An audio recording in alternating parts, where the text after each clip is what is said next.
Olá, boa tarde, boa tarde a todos.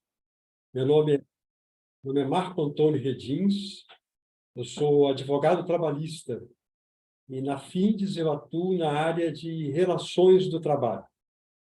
Sejam todos muito bem-vindos ao nosso segundo encontro de trabalho em movimento. Vamos começar a nossa apresentação.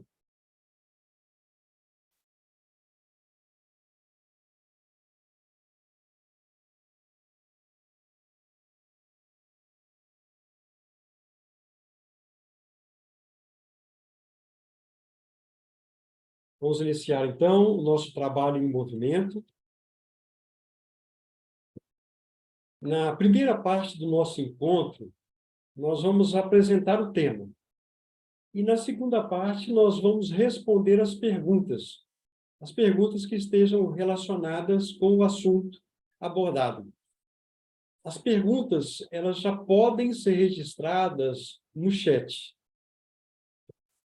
Durante a apresentação, nós pedimos manter o microfone desligado. E esse encontro, ele está sendo gravado. O tema de hoje, nós vamos falar sobre contrato de trabalho. Veja como funciona na prática. Esse assunto, o que nós fizemos? Nós dividimos em parte 1, que é hoje, e a parte 2, que vai ser a continuação desse assunto, no dia 22 de março, às 17 horas, também online via Zoom. Posteriormente, nós vamos fazer a divulgação do link de acesso da parte 2. Então, hoje nós vamos falar sobre contrato de trabalho. Veja como funciona na prática. Parte 1. Essa é uma iniciativa do Conselho Temático de Relações do Trabalho, chamado CONSURT, da Federação das Indústrias do Espírito Santo. Vamos partir do seguinte princípio. É muito comum empresas necessitarem de trabalhadores, para que elas possam realizar seus fins e seus objetivos. Mas nós vamos identificar empresas onde somente o proprietário consegue realizar as atividades do negócio. Mas isso é uma exceção. Na grande maioria das vezes, nós vamos ver empresas que necessitam de trabalhadores. Então, temos aí alguns problemas atuais para essas empresas que precisam de trabalhadores. Primeiro problema, identificar quantas são e quais são as atuais modalidades de contratos existentes na CLT. Outro problema, identificar qual ou quais modalidades estão previstas lá na CLT, modalidades de contrato, que atendem às necessidades da empresa. Outro, identificar quais são as vantagens e quais são as desvantagens de cada modalidade de contrato de trabalho. Pois cada uma vai ter vantagem e cada uma vai ter desvantagem. Então, é importante que o empresário, o empregador, que a empresa coloque na balança estas questões. Outros problemas. Uma grande dúvida que eu observo em relação a quem contrata empregado. Quais as cláusulas contratuais que devem ser incluídas no contrato individual de trabalho? Outra dúvida. Como que a empresa pode contratar trabalhador temporário? Como que ela pode contratar trabalhador autônomo? E como contratar prestadores de serviços a terceiros? E uma outra questão que é fundamental. Como reduzir custos e como evitar novos passivos trabalhistas, que acabam sendo bastante dispendiosos para as empresas. Algumas considerações. Então, aquela empresa que precisa de contratar trabalhador ou trabalhadores para poder realizar os seus fins e os seus objetivos. Esta empresa, ela tem as seguintes possibilidades. Ela pode contratar o empregado, ela pode contratar o trabalhador autônomo, ela pode contratar o trabalhador temporário, ela pode contratar o trabalhador terceirizado. Aqui nós temos 4 espécies de trabalhadores. 4 espécies de trabalhadores. Quando eu me refiro ao trabalhador autônomo, que a empresa, que atenção, que cuidado que a empresa deverá ter no momento em que ela decidir contratar um trabalhador autônomo? Primeiro ponto, esse trabalhador autônomo, ele deverá estar inscrito lá no cadastro de contribuinte municipal. A nossa orientação é que a empresa que pretende contratar trabalhador autônomo faça um contrato escrito de prestação de serviços, colocando todas as cláusulas que são importantes. Por que esse trabalhador está sendo contratado? Quais são os deveres dele? Quais são os deveres da empresa? Quais são os direitos de um quanto do outro? Qual o valor que será pago para esse trabalhador autônomo? Esse contrato pode ser com ou sem exclusividade, mas nós orientamos que, via de regra, esse contrato seja sem exclusividade. E não pode ter subordinação. Quando nós falamos que o trabalhador é autônomo, significa que ele não é subordinado a ninguém. Significa que ele vai realizar as suas atividades com base no seu conhecimento técnico, nas suas próprias informações, mas ele jamais deverá receber ordens de quem quer que seja da empresa. Esse trabalho pode ser de forma contínua ou não. Depende aí da necessidade da empresa. E ele será pago através de RPA, que é o Recibo de Pagamento de Autônomo. Quando eu falo em trabalhador temporário, o trabalhador temporário nunca é contratado diretamente por uma empresa. Ele sempre será contratado via uma empresa de trabalho temporário. Então, aquela empresa que precisa de trabalhador temporário, ela irá fazer um contrato de prestação de serviços temporários com uma empresa de trabalho temporário, que irá colocar a mão de obra do trabalhador temporário à disposição da empresa contratante, que nós chamamos de tomador de serviços. Esse contrato deverá ser escrito, o prazo de duração dele é de até 180 dias.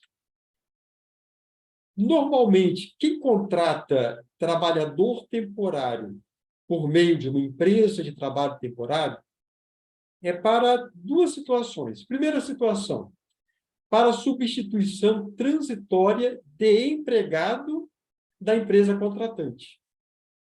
Por exemplo, a empresa contratante tem uma empregada que vai ingressar em licença maternidade. Ou tem um empregado que vai gozar as férias. E essa empresa ela não quer contratar um outro empregado. Ela poderia contratar um outro empregado, mas ela prefere contratar um trabalhador temporário via empresa de trabalho temporário. Pode também ser contratado para demanda complementar de serviço, que é uma coisa que nós vemos muito no final do ano.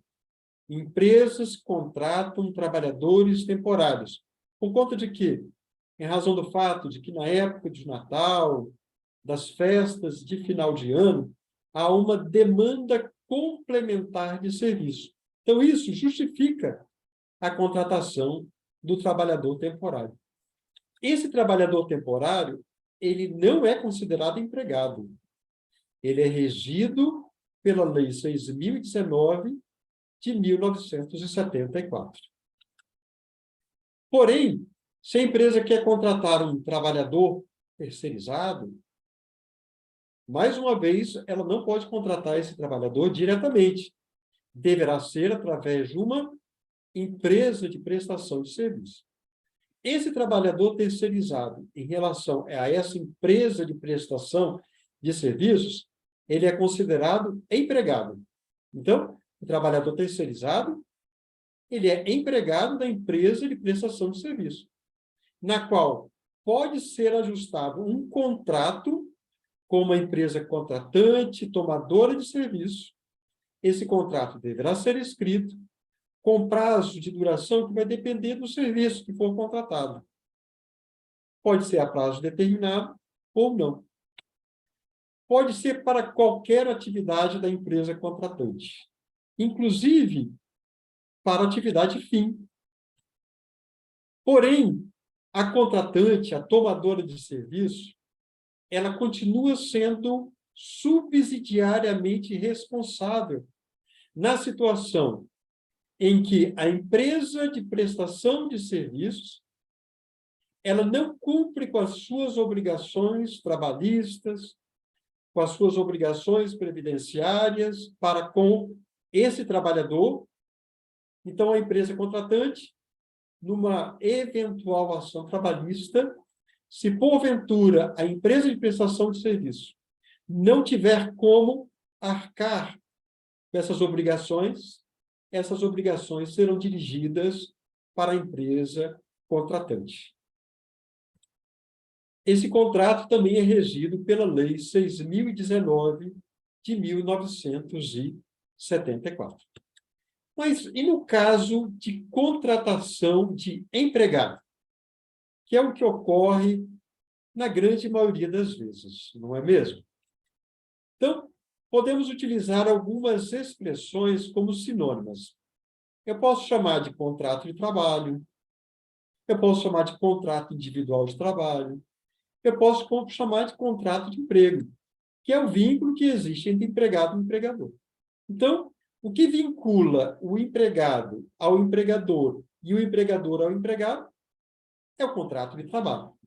Contrato individual de trabalho tem o mesmo significado de contrato de trabalho e contrato de emprego.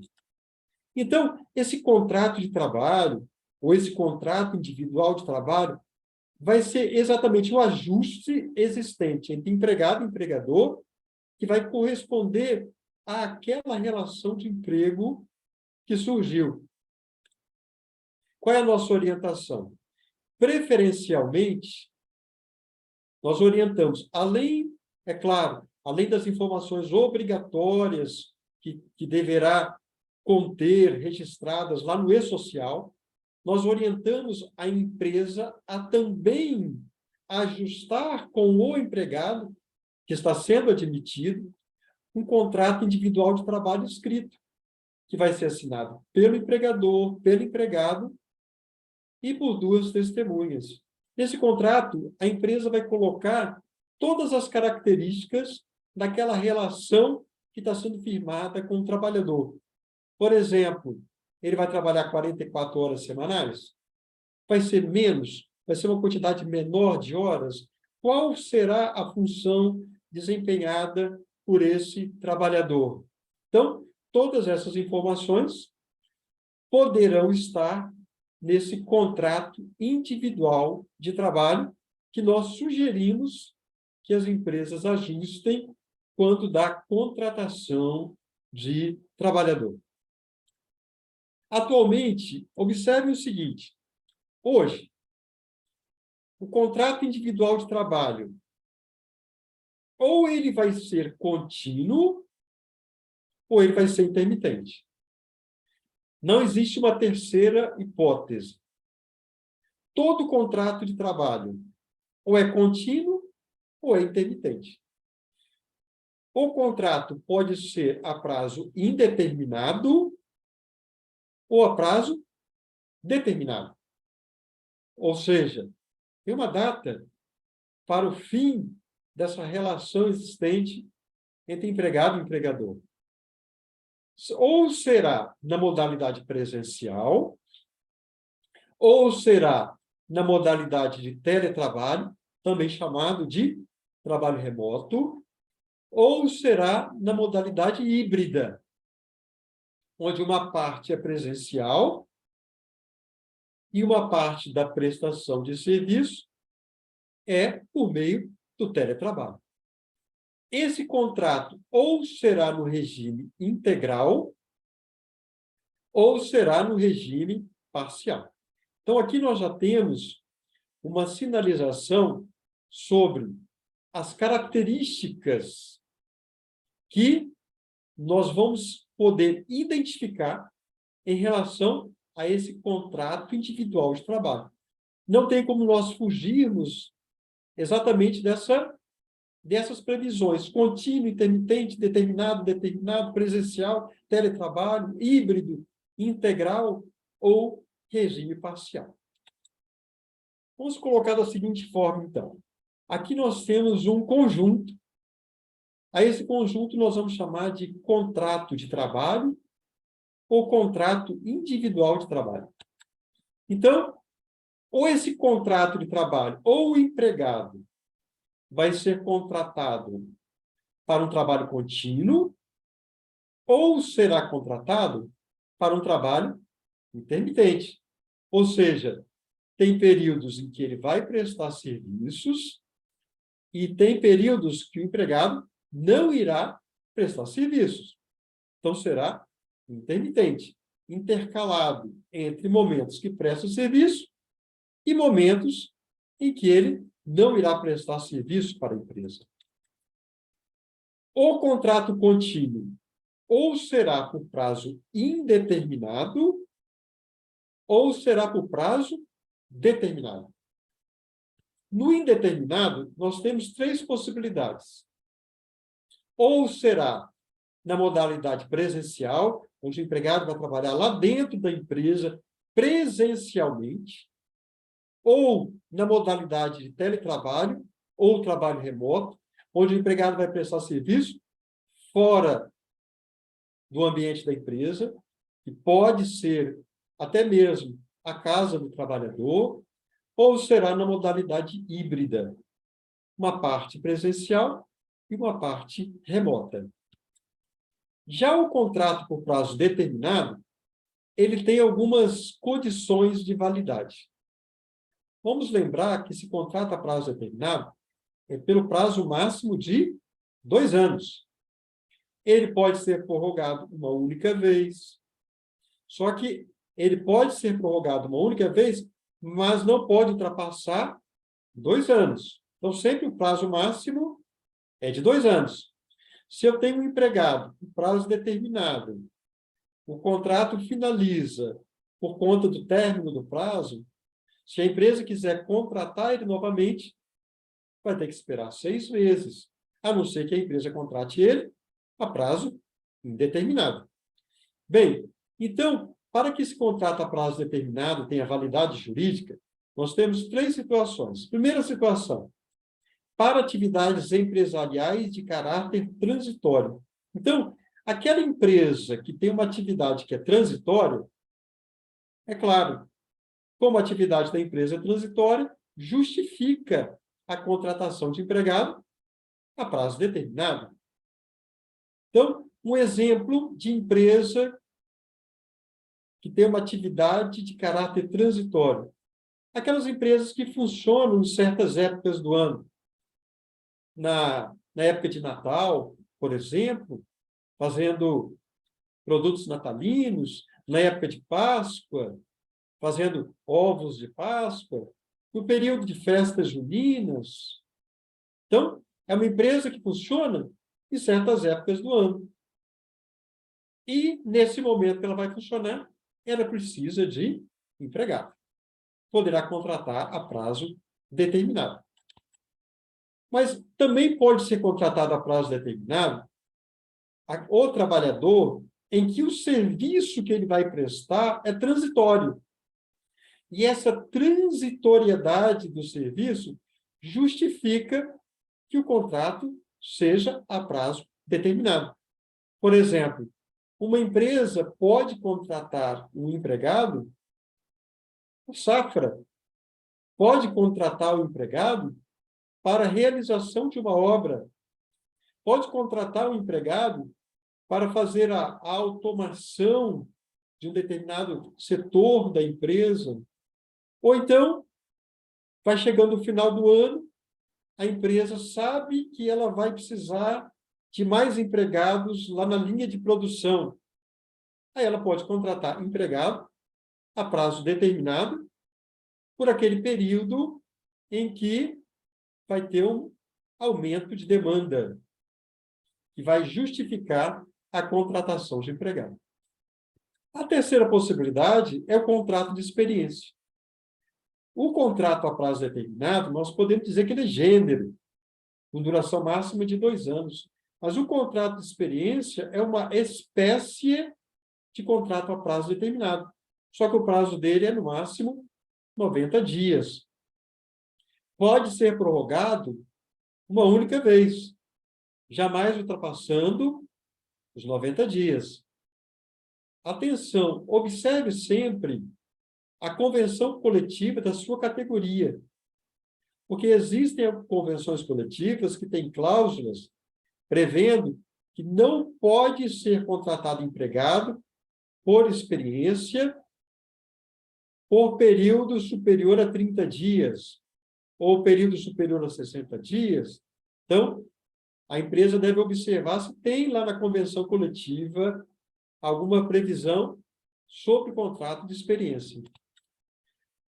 Todas as três possibilidades, todas as três, pode ser presencial, pode ser teletrabalho, pode ser híbrida, para as três situações que nós acabamos de falar. Já o contrato de trabalho intermitente, o trabalhador só pode ser contratado para a modalidade que seja presencial. E este contrato de trabalho intermitente jamais poderá ser a prazo determinado.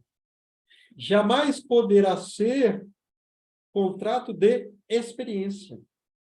O contrato intermitente é somente na modalidade presencial e ele segue a regra geral de indeterminação do prazo, ou seja, a regra geral é que os contratos sejam a prazo indeterminado. O contrato determinado é uma exceção, o contrato com experiência também é uma exceção, tanto que essa informação ela deverá ser previamente ajustada com o trabalhador. E sempre, nossa orientação é que seja por escrito. Lá na CLT, tem a seguinte informação. O artigo 452-A, no parágrafo 4º, esse 452-A, ele trata sobre trabalhador intermitente. Lá diz, aceita a oferta pelo trabalhador intermitente para o comparecimento ao trabalho. Então, se ele aceitou a oferta e irá comparecer ao trabalho, significa que o contrato de trabalho intermitente, juridicamente, deverá ser na modalidade presencial. Aí surge a seguinte pergunta, então. É possível a contratação de empregado na modalidade intermitente por experiência? O que a CLT fala sobre isso? A CLT prevê o seguinte, lá no caput do artigo 443. Ela traz 3 possibilidades. Ela fala, o contrato individual de trabalho poderá ser. Primeira opção, por prazo determinado. Segunda opção, por prazo indeterminado. Terceira opção, para prestação de trabalho intermitente. Então, ou o contrato individual será indeterminado, ou determinado, ou intermitente. Como a regra geral de contratação é a prazo indeterminado, o contrato de trabalho intermitente segue exatamente essa mesma regra. E já em relação à duração do trabalho, o que nós temos? Nós temos dois tipos de regime. Ou o empregado ele é contratado no regime integral, ou ele é contratado no regime parcial. No regime integral, esse contrato é de até 44 horas semanais de trabalho.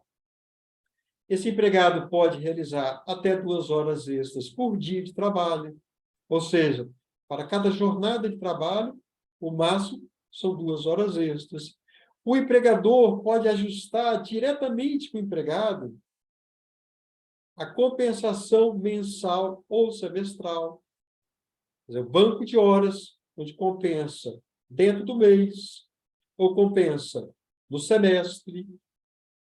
Pode ser estabelecido também banco de horas, agora por meio de acordo coletivo ou convenção coletiva, para compensação, no máximo, 1 ano. Já o regime parcial, o que nós temos? 2 possibilidades. Ou será de 27 horas até 30 horas semanais de trabalho.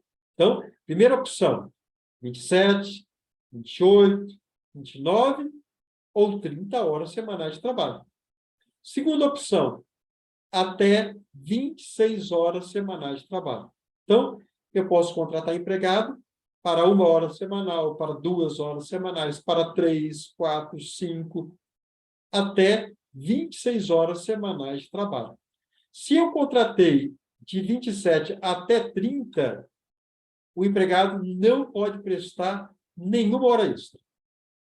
Não pode fazer hora extra. Já de 26 horas semanais para baixo, pode prestar até 6 horas extras por semana. E essas horas podem ser compensadas na semana seguinte. Se não houver compensação, essas horas deverão ser pagas como horas extras. Isso também deverá acontecer no banco de horas no regime integral. Se no banco de horas o empregado não compensar todas as horas, cabe ao empregador pagar essas horas com adicional de 50% sobre o valor da hora normal de trabalho.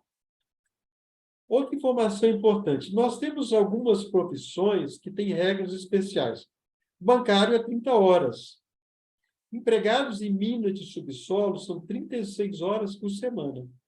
Para o bancário e para o empregado em minas de subsolo, esse regime de 30, de 36 horas, respectivamente, corresponde ao regime integral. Corresponde ao regime integral para o bancário, de 30 horas, e para o empregado em mina de subsolo, de 36 horas semanais. Vamos falar agora sobre alguns prazos legais e também alguns registros obrigatórios.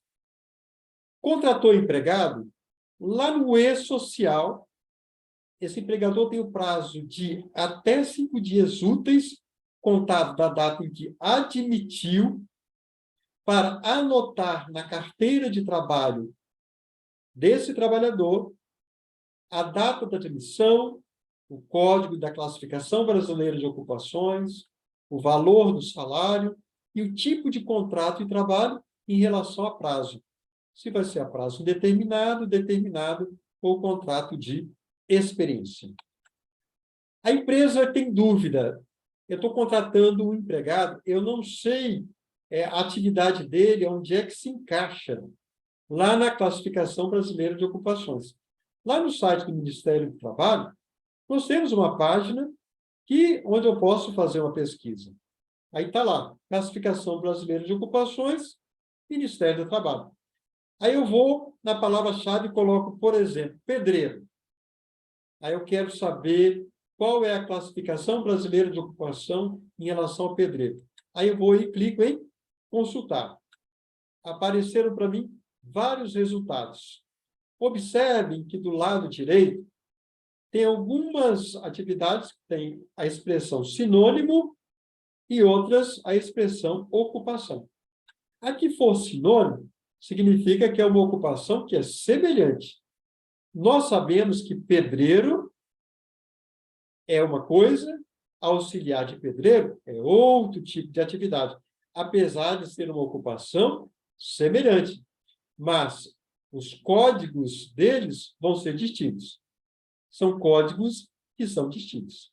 Já o pedreiro e o pedreiro de chaminés industriais são ocupações que têm códigos diferentes, mas que têm aí o mesmo significado jurídico. Ainda em relação a esses prazos legais, o trabalhador tem o prazo de até 48 horas a partir da anotação na carteira de trabalho lá no E-Social, para ele acessar. Quer dizer, o empregador registra as informações no E-Social e o trabalhador, através da sua carteira de trabalho digital, ele tem até 48 horas a partir da anotação para acessar essas informações.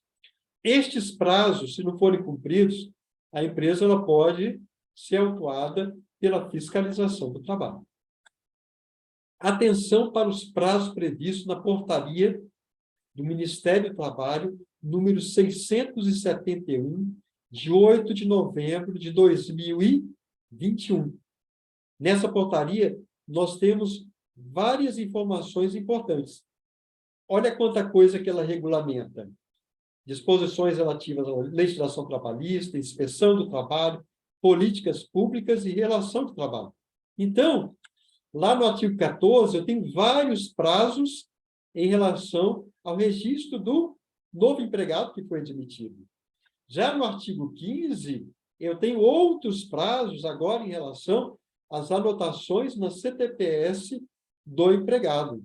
Então, a empresa deve ter bastante atenção em relação às previsões dessa portaria. Vamos partir agora, então, para a segunda etapa da nossa apresentação, que são as perguntas e respostas sobre o tema.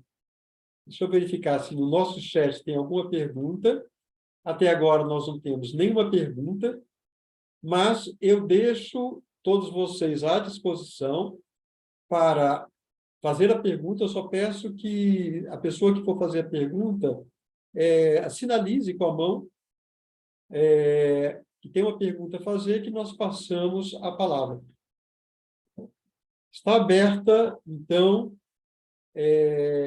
para as perguntas sobre esse tema tão rico, que é contrato e trabalho.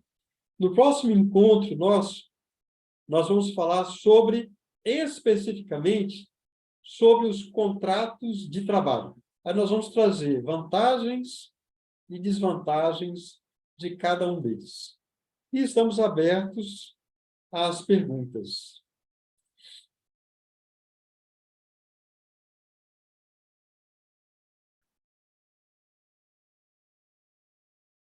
Agostinho Rocha, fique à vontade, Agostinho. Boa tarde, Agostinho. Boa tarde, tudo bem? Vou só fazer uma pequena apresentação sua. Agostinho Rocha, ele é vice-presidente do Conselho Temático de Relações do Trabalho. Obrigado aí pela apresentação, Marcos. Muito, muito importante tudo que você passou aí para todos nós. Eu queria, assim, se você pudesse dar uma explorada um pouquinho, explanasse um pouquinho mais sobre essas condições quando você está lidando com o MEI. Porque, assim, eu sei que a gente está falando de contrato de trabalho, mas, às vezes, no seu ecossistema, você precisa contratar MEI e esse MEI precisa contratar pessoas. E aí, às vezes, eles chegam no nosso RH, eu estou aí na sala, está presente aí o nosso time de RH lá da Cartolagem Rocha, aí eles chegam lá pedindo ajuda para eles. O que eu posso fazer? O que eu não posso? Se pudesse dar fazer uma explanação acerca desse tema de forma breve, sem fugir muito do contexto da proposta da palestra de hoje. Pode ser? Então, Agostinho, o chamado microempreendedor individual, ele, juridicamente, ele é considerado um microempresário. Então, juridicamente, ele é considerado um microempresário e ele pode ter somente um empregado. Atualmente, existe um projeto de lei para autorizar lá no futuro, quando essa proposta for aprovada, que o MEI tenha até 2 empregados. Mas, por enquanto, ele só pode ter um empregado. O MEI, em relação a esse trabalhador, ele é empregador como qualquer outro. Então, ele deverá registrar a carteira de trabalho desse empregado, ele deverá observar quais são as normas coletivas aplicáveis à categoria desse trabalhador. Por exemplo, se de repente esse MEI ele é um marceneiro e ele contrata um empregado que vai trabalhar com ele, vai ser subordinado a ele, vai receber ordens somente dele. Então, em relação a esse trabalhador, ele deverá observar o que a convenção coletiva das marcenarias ou dos trabalhadores em marcenarias prevê, que ela prevê quais são os direitos, além dos direitos normais, são aqueles direitos que estão na Constituição Federal, direitos que estão na CLT, Consolidação das Leis do Trabalho, quais outros direitos esse trabalhador, ele também tem acesso, deve ser dado acesso. Então, Agostinho, se esse microempreendedor individual ele tem dúvidas sobre como fazer isso, é importante que nós venhamos a orientá-lo. Orientá-lo em como ele deve proceder. Primeiro ponto, Agostinho, a nossa sugestão é que ele contrate um contador, né? Esse contador irá direcionar aí em relação a várias questões trabalhistas extremamente importantes. O cuidado que nós temos que ter, quando nós contratamos MEI, é não fazer com que esse empregado do MEI se confunda, de repente, numa situação com os nossos empregados. Isso não pode. Porque aí, a empresa que contrata o MEI, que o MEI é um empresário. Então, se você tem um empresário que contrata um outro empresário, esses empresários, cada um tem as suas responsabilidades. E, assim, sem adentrar profundamente no tema, mas vamos lembrar o seguinte, de uma forma geral, as empresas não podem contratar MEI para prestar serviços que são contínuos. A legislação para trabalhos contínuos, nós chamamos de cessão, locação de mão de obra, a legislação só traz 6 atividades permitidas, e a grande maioria dessas atividades são relacionadas a quê? São relacionadas à construção civil.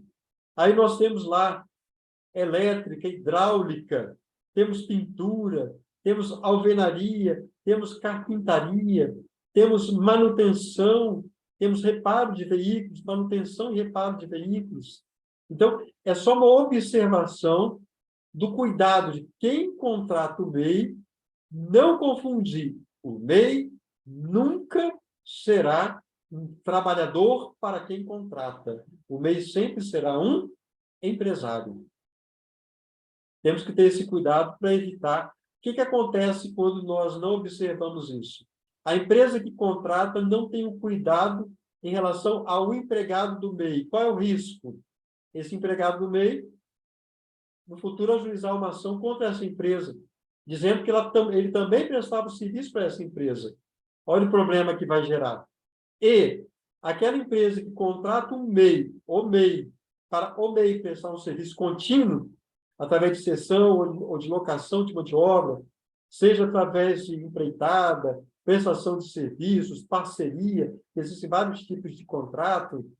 Se não observar esses cuidados, essa empresa ela pode ser autuada, esse trabalhador pode buscar a relação jurídica de emprego, esse MEI, né?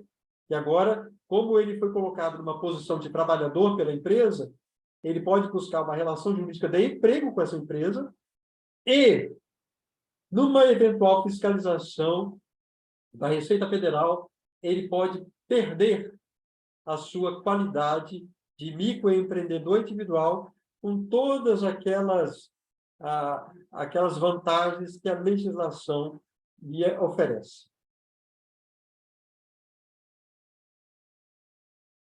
Respondido, Agostinho? Obrigado, ficou muito claro. Eu acho que o que eu queria trazer, assim, como provocação, é justamente que em muitas fábricas a gente vê a relação de contrato entre o MEI ou entre uma outra empresa, né? Entre uma outra empresa, contrata uma outra empresa, e o empregado dela vem trabalhar no nosso ambiente, a tendência é o nosso trabalhador acabar se relacionando com esse profissional. E aí, havendo uma causa trabalhista, esse trabalhador vai dizer, não, quem me dava a ordem não era o fulano, não era o dono da MEI, era o supervisor da área da nossa empresa, ele que mandava, sei lá, fazer uma carga no caminhão, ou acertar um produto qualquer, e aí ele vai criar o vínculo empregatício lá na Justiça do Trabalho, conectado à empresa que é maior, que é a contratante. Então, acho que é um risco importante que a gente tem que estar atento, a turma do RH, né, estar bem atento para cuidar disso, porque na hora que, eu costumo dizer assim, no mundo real, né, no mundo real acontecem as coisas, e na hora que acontecem as coisas no mundo real, a tendência é você, se eu sou um supervisor, eu vou ver a pessoa perto, vem cá, faz isso aqui para mim. Criei uma relação de mando sobre ele, que ele vai guardar e vai falar, olha, eu tenho uma relação, você recebia a ordem do colaborador da empresa grande, da maior, recebia, ele falava para mim fazer coisa e eu fazia. E isso é um cuidado que a gente precisa ter, e você explicou muito bem essa questão aí, e eu acho que foi muito suficiente. Obrigado. Antes de responder a Bianca, já vou lhe responder. Obrigado pela pergunta que você colocou no chat. Antes de responder a Bianca, vamos lembrar o seguinte, Puxinho. Qualquer ação trabalhista, se a empresa estiver certa ou se a empresa estiver errada, certa ou errada, ela vai ter um custo. Ela vai ter que contratar um advogado, então ela já tem um custo. Aí, é claro, se ela perder a ação, ela vai ter que responder pelas obrigações que estão lá na decisão do juiz. Então, quanto mais a empresa trabalha preventivamente, melhor para evitar problemas, né? Verdade. A Bianca colocou duas perguntas, que ela falou o seguinte: pode falar novamente sobre o prazo de 5 dias úteis que a empresa tem para atualizar as informações do novo colaborador? E ela colocou, e também o prazo de 48 horas que o candidato pode acessar a carteira assinada. Bianca, muito obrigado pela sua pergunta. Vamos colocar da seguinte forma, Bianca. Aqui, nesse momento, nós não estamos falando mais em candidato. Nós já estamos falando de empregado. Então, já passou aquela fase onde essa pessoa entregou o currículo, onde essa pessoa foi lá no Recursos Humanos para uma entrevista. Não, nós já entramos agora na fase onde você, fulano, é empregado da empresa. A partir do momento em que esse candidato ele passou a ser empregado da empresa, a empresa tem 5 dias úteis para ir lá no E-Social e fazer o registro desse novo contrato de trabalho. E, a partir do momento em que ela registra, essa informação, 5 dias úteis, para o registro do novo contrato de trabalho deste novo empregado da empresa. Este novo empregado da empresa. Esse trabalhador, ele vai ter, a partir do registro que é feito pela empresa, ele deverá poder acessar essas informações na sua carteira de trabalho digital no prazo de 48 horas, até 5 dias úteis para registrar o novo contrato.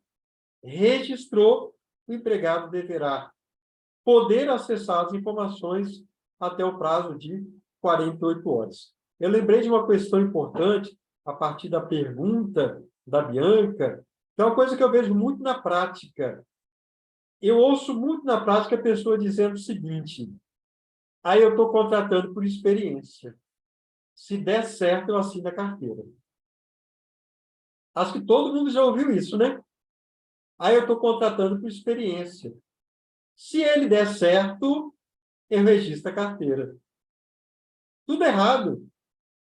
O contrato de experiência, ele também já deve ser dentro do prazo de 5 dias úteis, registrados pela empresa no meio social. Vamos lembrar o seguinte, a CLT tem um dispositivo, que é o artigo 818, que prevê o seguinte, quem alega é que prova. Então, se a empresa contrata um empregado por experiência e não faz o registro, juridicamente esse empregado só está entrando no contrato a prazo indeterminado. Já é um contrato a prazo indeterminado. Se houver um questionamento judicial, quem vai ter que provar que aquele contrato de experiência é a empresa. Não vai ser o trabalhador, não. É a empresa que vai ter que provar. Por isso, está contratando uma pessoa, fala com o candidato fulano, a partir do momento que você for contratado, nós vamos ter um período de experiência. Por exemplo, 45 dias. Podemos depois prorrogar por mais 45 dias. Então, você já sabe que está entrando no contrato de experiência. Vai lá no e-social, coloca todas as informações. Depois, é o dito pelo não dito. Aí a empresa ela pode vir a ter um problema sério se ela deixar para registrar esse contrato de experiência depois. Lembra que eu falei? Contrato a prazo indeterminado é regra. Todo contrato de trabalho já nasce a prazo indeterminado. Ele só vai ser a prazo determinado, que é uma exceção, se a empresa tiver como provar. E qual é a prova? O registro dessa informação quando dá admissão desse trabalhador. E essa informação também poderá ser colocada, pode ser colocada naquele documento que eu falei, que é o contrato individual de trabalho que a empresa pode ajustar com o trabalhador. Por exemplo, na minha empresa, as pessoas não podem fumar. Por exemplo, não pode fumar. A empresa ela tem uma opção de colocar isso como um regulamento interno ou colocar essa informação dentro dos contratos individuais. Todo mundo que é admitido na minha empresa sabe que aqui não pode fumar. Sabe que existe uma cláusula no contrato individual que não pode fumar. Então, nesse contrato individual, a empresa poderá colocar aí várias informações que são informações em relação ao contrato que está sendo ajustado. Empregado, você está sendo contratado por tempo indeterminado ou por tempo determinado e você não vai trabalhar 44 horas semanais. Vai ser 30 horas semanais. 30 horas semanais. Então, isso tudo já tem que ser definido logo antes da admissão. Define-se tudo, registra-se no contrato e vamos lembrar o seguinte, se o empregado, a duração do trabalho dele é de 44 horas, e ele ganha R$3.000, se outro, na mesma função, for contratado para 22 horas, vai receber R$1.500. Quer dizer, 44, 3.000, 22 horas, R$1.500. E o contrato vai ser proporcional à quantidade de horas semanais prestadas pelo empregado. Espero ter respondido, Bianca, a sua dúvida. Se ficou mais alguma dúvida, eu estou à disposição. Se alguém mais tiver alguma pergunta, quiser levantar a mãozinha e falar, Marco Antônio, tem uma pergunta, fique à vontade.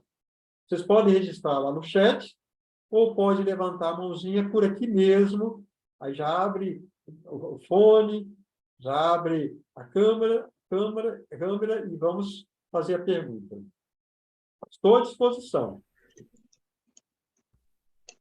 Doutor Marco, Pois não? Agostinho novamente. Eu acho que a turma acaba ficando um pouco tímida. Com o tempo, as pessoas vão ficar mais tranquilas em se posicionarem. Eu queria... Nós temos um prazo para cumprir, né? E está quase se esgotando. Eu queria que você falasse só sobre uma dúvida que normalmente eu vejo ocorrer nas empresas. Imagina o seguinte cenário. Eu preciso de um trabalhador por um tempo determinado, por uma atividade eventual que surgiu. Aí eu vou lá e contrato ele como RPA. Coloquei ele aqui. Ao longo desse um mês, por exemplo, que ele está naquela atividade, aquilo a gente consegue, o empresário consegue identificar de que aquilo vai continuar. Opa, então eu terminei minha relação com ele de RPA, paguei tudo para ele e vou contratá-lo na carteira.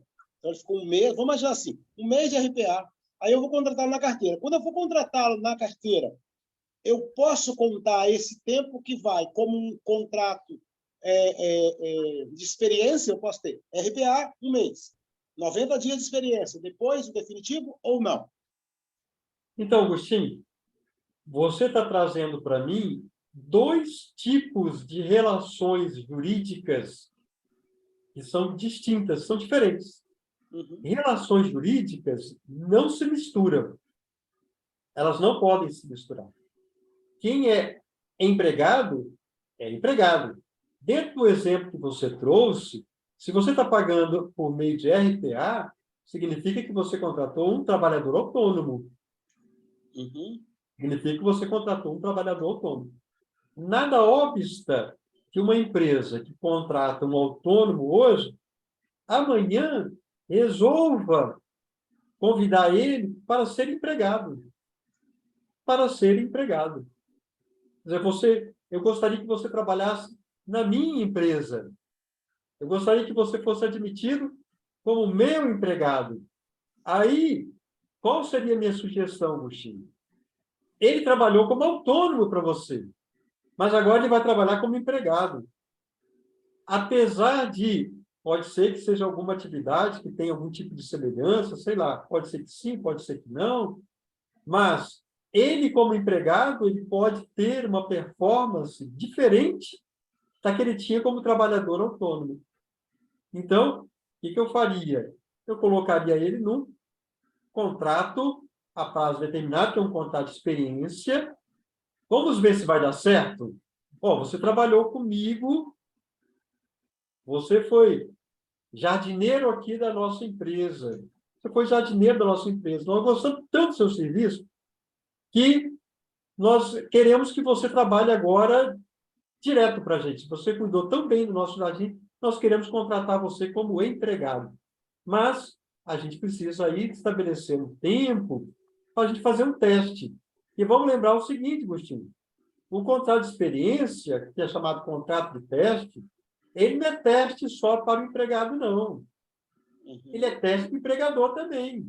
Uhum. Porque esse trabalhador autônomo, que está sendo admitido agora como empregado, ele pode chegar para você e falar, olha, eu gostava de trabalhar com você como autônomo, mas não estou gostando de trabalhar com você como empregado. Então, quando der os 90 dias, eu não pretendo permanecer prestando serviço para você. Aí, só lembrando, 90 dias, o que acontece com 90 dias?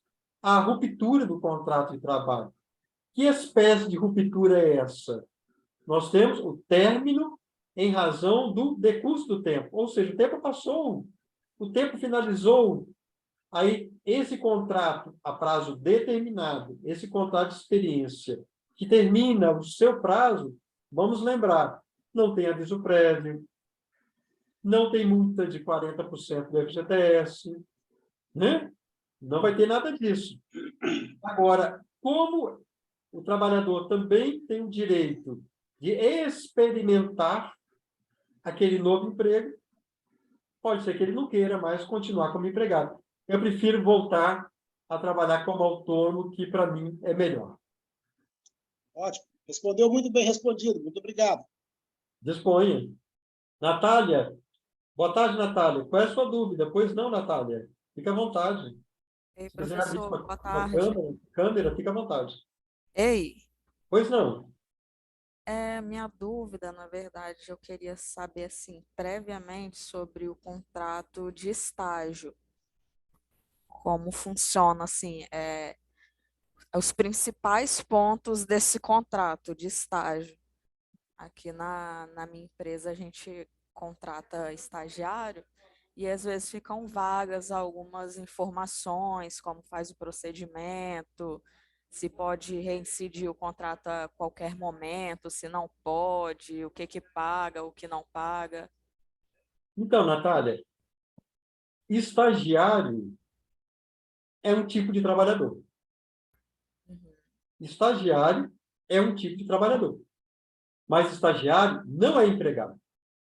Ele não é considerado empregado. Ele é regido por uma lei especial. Então, se a empresa vai contratar estagiário, é obrigatório que exista um contrato entre essa empresa e alguma instituição de ensino.